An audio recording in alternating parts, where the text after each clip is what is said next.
तो चलिए डियर, हम लोग सबसे बेहतरीन और बढ़िया टॉपिक लेकर आए हैं जिसको बोलते हैं हम नर्वस सिस्टम, यानी कि तंत्रिका तंत्र। नर्वस सिस्टम किसे कहते हैं? पूरे बॉडी को कंट्रोल करने वाले सिस्टम को नर्वस सिस्टम कहते हैं। इस नर्वस सिस्टम में जो पूरे बॉडी को कंट्रोल करता है वो मेन पार्ट है हम लोगों का ब्रेन। ठीक है, ब्रेन को हम लोग क्या बोलते हैं? मस्तिष्क। ठीक है, ब्रेन के बारे में स्टडी करने को क्या बोलते हैं? न्यूरो साइंस बोलते हैं। क्लियर? ब्रेन के बारे में स्टडी करने को न्यूरो साइंस। ब्रेन के डॉक्टर होते हैं उसको बोलेंगे हम न्यूरोलॉजिस्ट।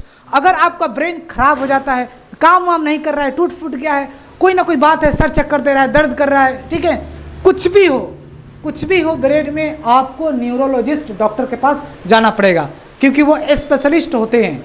ठीक है, विशेषज्ञ होते हैं। विशेषज्ञ मतलब उसमें बहुत ज़्यादा उनको नॉलेज होता है और वह सिर्फ ब्रेन के ही इलाज करते हैं। ठीक है, उस डॉक्टर को क्या बोलते हैं? न्यूरोलॉजिस्ट। सिंपल। तो ब्रेन के डॉक्टर को क्या बोलेंगे? न्यूरोलॉजिस्ट। अब देख लीजिए, जो ब्रेन होता है एक्चुअली कहाँ होता है? ब्रेन आपको क्या लगता है कि ये हम लोग का ब्रेन है? ये ब्रेन नहीं है, ये तो हम लोग का क्रेनियम है। ठीक है, या इसको आप स्कल बोलिए। जब आप इसको फोड़िएगा तो इसके अंदर से हम लोग को ब्रेन मिलेगा। वो कुछ ब्रेन इस तरीके से होता है।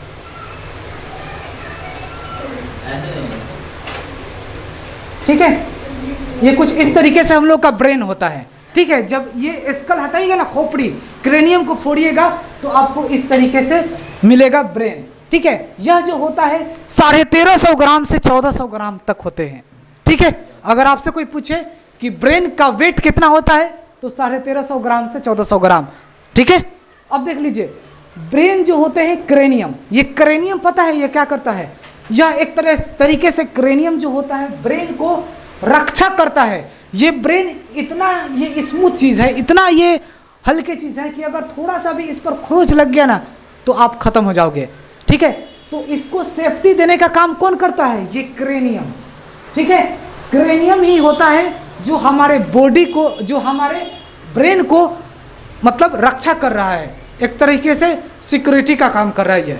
ठीक है, जो इसको सेफ रख रहा है, ब्रेन को सेफ ये क्रेनियम रख रहा है। ठीक है, जिसको हम स्कल भी बोलते हैं।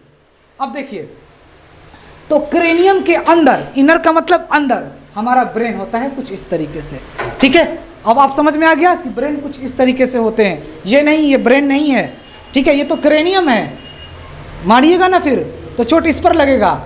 और जब क्रेनियम फूट कर और इतना अंदर गड्ढा हो जाए, ठीक है, तो इसी में सेल डिवीज़न नहीं होते हैं, आदमी सीधा मर जाता है, बचता नहीं है। अब देखिए, इसमें सेल डिवीज़न होता ही नहीं है, ब्रेन ही में होते हैं ट्यूमर बीमारी, जिसको हम कैंसर बोलते हैं, तो वो थोड़ी देर के बाद बताएंगे। अब देखिए, यह जो ब्रेन है यह एक तरह से सेंट्रल ऑर्गन है। सेंट्रल ऑर्गन का मतलब अहम हिस्सा है ब्रेन, जो हर काम हम ब्रेन से ही कर रहे हैं। ठीक है, जो स्पाइनल कोड होते हैं, spinal cord directly connect to brain. Brain से स्पाइनल कोड जो होते हैं कनेक्ट होते हैं बैकबोन से। ठीक है, ये याद रखिएगा आप। तो ब्रेन से हमें क्या चीज़ें होते हैं? ब्रेन में देखा जाए तो ब्रेन होने की वजह से हम लोगों को किसी चीज़ के बारे में थिंकिंग करना, लर्निंग करना, स्पीकिंग करना, अंडरस्टैंडिंग करना, ये सारा काम ब्रेन का होता है। मैंने आपको देखा कि आपने कल कुछ किया, मैंने आपको कल देखा और फिर मैंने अगले दिन आपको देखा। मैंने कहा था ना कि मैंने आपको कल देखा, तो ये आँख से मैंने देखा, लेकिन यह पता किसको था? ब्रेन का था। तो ये सारा खेल ब्रेन का होता है। ठीक है, अब देखिए, ब्रेन के अंदर देखिए नर्वस सिस्टम जो होते हैं, नर्वस सिस्टम का मतलब हो गया न्यूरॉन। अब देखिए, नर्वस सिस्टम जो होते हैं यह 3 चीज़ों से मिलकर बना होता है, न्यूरॉन, ब्रेन और स्पाइनल कोड। याद रखिएगा, नर्वस सिस्टम 3 चीज़ों से मिलकर बने हुए हैं, न्यूरॉन, ब्रेन और स्पाइनल कोड। नर्वस सिस्टम यानी कि न्यूरॉन, ब्रेन में ही क्या होते हैं? न्यूरॉन होते हैं। अगर आपसे क्वेश्चन पूछे ना कि बॉडी में सबसे बड़ा कोशिका किसका होता है, तो ब्रेन का होता है, जिसको क्या बोलते हैं हम? न्यूरॉन बोलते हैं। याद रखिएगा। अब यहाँ ध्यान दीजिए आप, ब्रेन के डॉक्टर और बैकबोन के डॉक्टर ये एक ही होते हैं। ठीक है, क्योंकि ब्रेन जो कनेक्ट होते हैं स्पाइनल कोड और फिर बैकबोन से, ये कनेक्टेड होते हैं। तो ब्रेन और बैकबोन के डॉक्टर को न्यूरोलॉजिस्ट कहते हैं।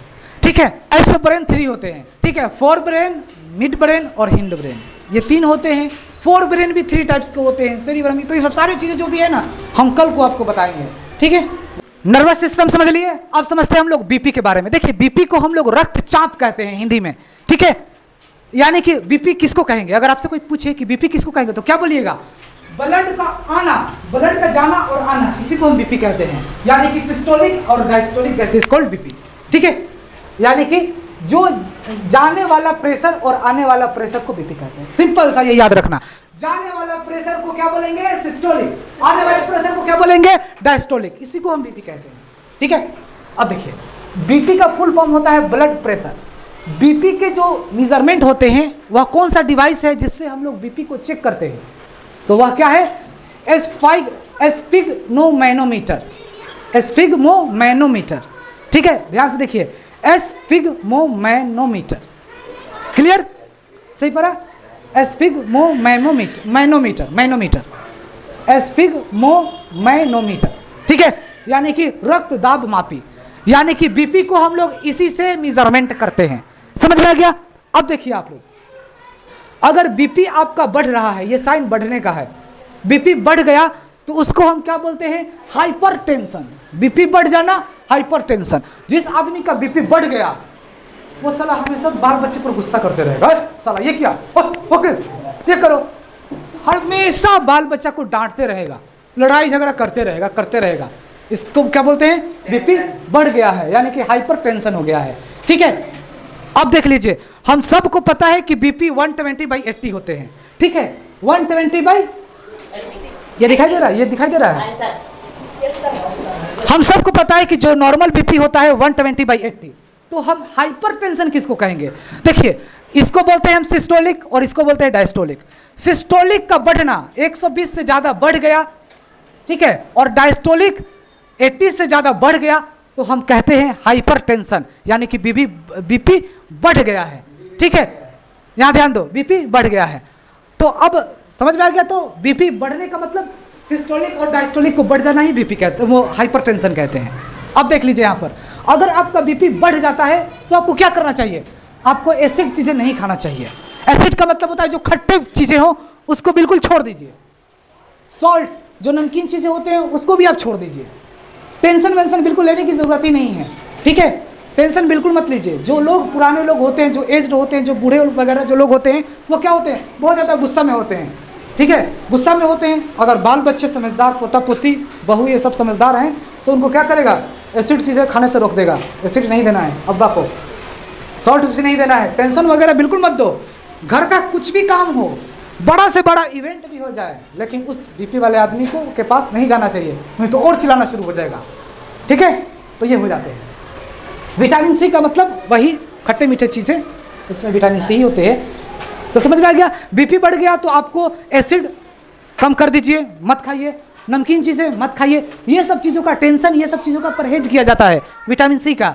बीपी बढ़ गया है तो, अगर बीपी ये डिक्रीज है, अगर बीपी डिक्रीज हो गया है तो उसको क्या बोलते हैं, हाइपोटेंशन।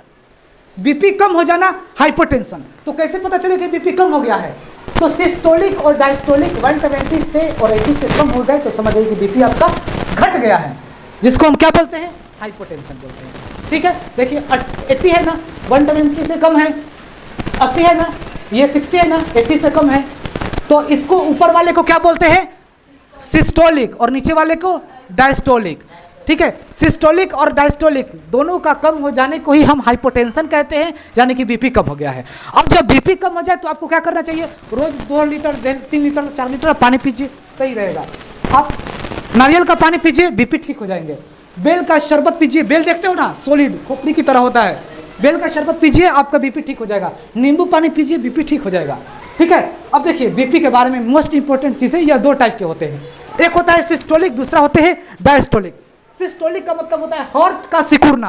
देखो हार्ट फूल गया है, हार्ट सिकुड़ गया, हार्ट क्या हो गया, सिकुड़ गया, सिकुड़ गया खूब। जब हार्ट सिकुड़ेगा तो ब्लड जाएगा, ब्लड जाता है, ठीक है। ब्लड क्या करता है, जाता है, किसको लेकर, तो ब्लड जाता है ऑक्सीजन को लेकर, ठीक है। क्योंकि हम देखिए ऑक्सीजन बाहर निकला तो वो ऑक्सीजन को लेकर जा रहा है, ठीक है। और जैसे अगर डायस्टोलिक में हार्ट फैलता है, हार्ट फैलेगा तो हार्ट फैल गया तो क्या होगा, ब्लड वापस आएगा, ब्लड वापस आएगा, और वही वापस आएगा तो हम बाहर की तरफ निकाल देते हैं कार्बन डाइऑक्साइड। ठीक है, तो जब जाता है ब्लड तो ऑक्सीजन लेकर जाता है और अब कार्बन डाइऑक्साइड लेकर आता है और फिर ऑक्सीजन के थ्रू बाहर निकल जाता है। ये चीजें ऐसे याद रखिए। अब देखिए, ये समझ में आ गया। अब हार्ट के जो डॉक्टर होते हैं उसको कार्डियोलॉजिस्ट बोलते हैं। ठीक है, हार्ट के जो डॉक्टर होंगे उसको कार्डियोलॉजिस्ट बोलेंगे। अगर आपको हार्ट में कुछ प्रॉब्लम वगैरह है, काम वाम सही ठीक ठाक नहीं कर रहा है, ठीक है, दिक्कत परेशानियां हैं, ठीक है, हार्ट बीट अच्छा नहीं कर रहा है, तो आपको क्या करना चाहिए, कार्डियोलॉजिस्ट डॉक्टर के पास जाना चाहिए। वो आपका ट्रीटमेंट करेगा, क्योंकि वो स्पेशलिस्ट होते हैं डॉक्टर जो इसका इलाज करते हैं। यहाँ तक समझ में आपको आ गया। अब देखिए, मैं आपको बता रहा हूँ, बीपी समझ में आ गया। 2 टाइप्स के होते हैं। देखिए, बीपी 2 टाइप्स के होते हैं, सिस्टोलिक, डायस्टोलिक। सिस्टोलिक का मतलब ब्लड का जाना, डायस्टोलिक का मतलब ब्लड का आना। ठीक है, जाना और आने को ही तो ब्लड प्रेशर कहते हैं। आया ना समझ में, ब्लड का जाना और आना ब्लड प्रेशर। 120 की रफ्तार से ब्लड जाता है, 80 की रफ्तार से आता है, इसी को बीपी कहते हैं। 130 की स्पीड से गया और आया 90 की स्पीड से, कहेंगे ना भाई हाइपरटेंशन हो गया, बीपी हाई हो गया। ठीक है, आ रहे समझ में। तो कितना आसान तरीका से बता रहा हूँ कि ब्लड गया, जा रहा है, ब्लड जाते हैं ना, पूरे बॉडी में जाते हैं, दौड़ते हैं। ठीक है, एक बार जब ब्लड हार्ट बीट पंप करता है ना तो 50 मिलीलीटर ब्लड पंप करता है। 50 मिलीलीटर का मतलब 1 कप, 50 मिलीलीटर का मतलब 1 कप। आप देखते नहीं हो, इतना बड़ा ढक्कन होता है, डॉक्टर कहता है कि आपको 20 मिलीलीटर पीना है, तो 20 मिलीलीटर तो निशान लगे होते हैं, तो वही इतना बड़ा कप 50 मिलीलीटर एक बार ब्लड पंपिंग करता है। ठीक है, 50 को 72 से डिवाइड दीजिए, आपको पता चलेगा कि ब्लड हमारा 6 लीटर है। ठीक है, अब देख लीजिए, कार्डियोलॉजिस्ट बता दिए। तो बीपी 2 टाइप्स के होते हैं। क्या बोलते हैं उसको, सिस्टोलिक और डायस्टोलिक। सिस्टोलिक में हार्ट सिकुड़ जाते हैं। देखो, सिकुड़ना का मतलब बैलून में पानी भरो, बैलून में पानी भरो, और बैलून को तुम जब दबाओगे तो सिकुड़ेगा, और सिकुड़ेगा तो पानी फेंकेगा कि नहीं फेंकेगा। तो जैसे ही पानी जब फेंकेगा तो इसका मतलब क्या होगा कि ब्लड जाएगा। आ रहे हैं ना समझ में। और डायस्टोलिक का मतलब हार्ट फैलना। ठीक है, हार्ट फैलेगा, देखो मतलब आ रहा है, चीज़ें आ रहा है, तो वो हार्ट फैलना यानी कि ब्लड वापस आना। यहाँ तक समझ में आ गया। अब देख लीजिए, इस तरीके की मशीन आप देखे हो, डॉक्टर लोग क्या करते हैं कि आपके बाजू में इस तरीके से बांधते हैं। ठीक है, इस तरीके से बांधते हैं आपका बीपी देखने के लिए कि आपका बीपी क्या है, और बांधेंगे, और इसमें से 2 वायर होते हैं जो कनेक्टेड होते हैं, 2 वायर होते हैं निकले हुए, कनेक्टेड होते हैं, इसमें बांध देते हैं, और फिर वो स्टेथोस्कोप बोलते हैं ना, स्टेथोस्कोप बोलते हैं, आला, वो लगाते हैं कान में और इसको कनेक्ट करते हैं इसके जो तार निकले रहेंगे, मान लो ये इसके तार है, इसमें कनेक्ट कर देंगे। ठीक है, और कनेक्ट करके इतना बड़ा सा गोल जैसा लंबा जैसा होता है, उसको दबाते हैं। जब वो डॉक्टर दबाएंगे तो ये ऊपर की तरफ इसमें क्या होता है, मरकरी होता है, यही जान लो। ठीक है, दुनिया का सारा एलिमेंट सॉलिड के फॉर्म में है, लेकिन एक मरकरी ही ऐसा चीज़ है जो लिक्विड के फॉर्म में होता है। ठीक है, अब देखिए, जब डॉक्टर इसको पंपिंग करेगा तो ये पता है ये ऊपर की तरफ मरकरी जाएगा, ऊपर की तरफ जाएगा, और डॉक्टर जब खूब पंपिंग करते पता चला कि यहाँ हाईएस्ट गया है तो डॉक्टर नोट कर लेगा कि 120 पर गया है। ठीक है, अब देखिए, जब 120 पर गया तो डॉक्टर नोट कर लिया। अब क्या करेगा, जो नट बोल्ट कसा रहता है वहाँ से वो खोलेगा, और जब वहाँ से खोलेगा ना फिर तो ये मरकरी फिर डाउन की तरफ आएगा, और वो आवाज़ कुछ इस तरीके से करेगा, आवाज़ करेगा, और आवाज़ करके और आके और एक ही बार क्या करेगा, डब से करेगा। कैसे करेगा, डब से आवाज़ करेगा, डॉक्टर सीधा नोट कर लेगा कि डब से आवाज़ किया है तो 80। तो यही आपका ब्लड प्रेशर हो गया। सिस्टोलिक का मतलब गया और डायस्टोलिक का मतलब आया, तो यही आपका नॉर्मल बीपी होता है। ठीक है, हाई बीपी होंगे तो ये 140 जाएंगे, ठीक है, और 90 तक जाएंगे, 100 तक जाएंगे तो हाई बीपी हो जाएंगे। अब देखिए, एक चीज़ मैं बता रहा हूँ, जरा आप सोचिए, अब आपको पता कैसे चलेगा कि हमारा ब्लड इतने की रफ्तार से जा रहा है। तो आज मैं आपको फील करवा देता हूँ। देखिए, हम लोग के पास टंकी होता है ना, नल का, जब खोलते हैं तो हाथ पर रखेंगे तो पानी का इस पर क्या लगेगा, प्रेशर लगता है, पानी का प्रेशर लगता है, ज़्यादा प्रेशर होता है क्योंकि टंकी भी बड़ा होता है, ज़्यादा प्रेशर लगेगा, हाथ को भी रोकने डिसबैलेंस कर देता है। ठीक है, इतना प्रेशर मारता है। ठीक है, तो ठीक इसी तरीके से ये मरकरी है, मान लो आप यहाँ से हटा दो यहाँ से, तो ये मरकरी क्या करेगा, सीधा नीचे की तरफ गिरेगा, नीचे की तरफ गिरेगा। और आप हाथ लगाओगे तो हाथ पर थोड़ा ना थोड़ा तो प्रेशर लगेगा ही। जब थोड़ा ना थोड़ा जितना प्रेशर लग रहा है, आपको फील हो रहा है, तो इसका मतलब ये है कि आपका ब्लड इतना ही के स्पीड से जा रहा है। ठीक है, जिसको हम क्या बोलते हैं, सिस्टोल। ठीक है, जितना स्पीड से ये गिरेगा तो आपको लगेगा ना, इस पर प्रेशर लगेगा, इस मरकरी का प्रेशर लगेगा। तो जितना प्रेशर लगता है, इसका मतलब क्या है कि हमारा ब्लड इतने ही के रफ्तार से हमारे बॉडी में जा रहा होता है, रन कर रहा होता है। आ रहा है समझ में? ठीक है, इतना सब चीजें आपको समझ में आ गया।